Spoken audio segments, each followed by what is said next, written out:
বৰপেটা জিলাৰ নগাঁৱত এখন ব্যতিক্ৰমী বিয়া।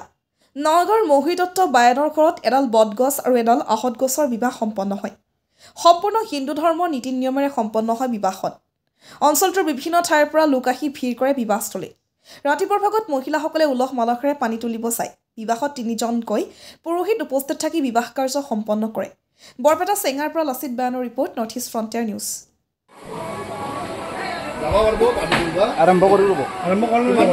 নমস্কাৰ, মোৰ ঘৰ বৰপেটা জিলাৰ নগাঁও গাঁৱত অৱস্থিত। আজি এটা উলহ মালহেৰে গছৰ বিয়া সমাপন কৰিবলৈ প্ৰয়াস কৰিছোঁ। গছৰ বিয়াটো এনেকুৱা ধৰণৰ যে মন্দিৰ যেতিয়া আমাৰ থিতাপি হৈছিল বেলগছেৰে সৈতে, তাৰপিছত অট'মেটিক আহত গছ আৰু বটগছ গজি আহিছে। আহি পেলাই 2ডাল মেৰপাচ লগাই মানে ডাঙৰ দীঘল হৈছে। মই 2-4জনমান জ্যোতিষী আৰু ব্ৰাহ্মণ পুৰোহিতক সোধাৰ পিছত তেওঁলোকে এখন বট আৰু আহতৰ মাজত বিয়া পাতি দিবলৈ ক'লে। সেই হেতুকে তেওঁলোকৰ পৰামৰ্শ আগত লৈ পেলাই মই আজি মানে বট আৰু আহত গছৰ বিয়া পাতিবলৈ প্ৰয়াস কৰিছোঁ। সম্পূৰ্ণ হিন্দু ধৰ্মৰ নীতি পৰম্পৰাৰে মই এই বিয়াখন পাতিছোঁ।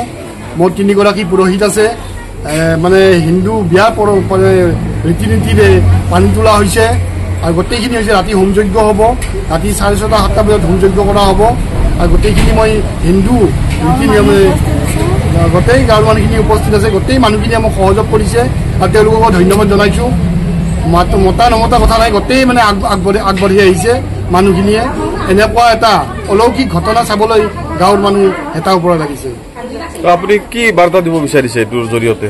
মই এইটোৰ জৰিয়তে ইয়াকে বাৰ্তা দিব বিচাৰিছোঁ যে মানে গোটেই অল অসমৰ মানুহে এইখিনি জ্ঞাত হওক যে এনেকুৱা ধৰণৰ, মইতো বেলেগ কথা, মোৰ বয়স 50 বছৰ পাৰ হ'ল, এনেকুৱা বিৰল ঘটনা মই দেখা নাই, শুনা নাছিলোঁ।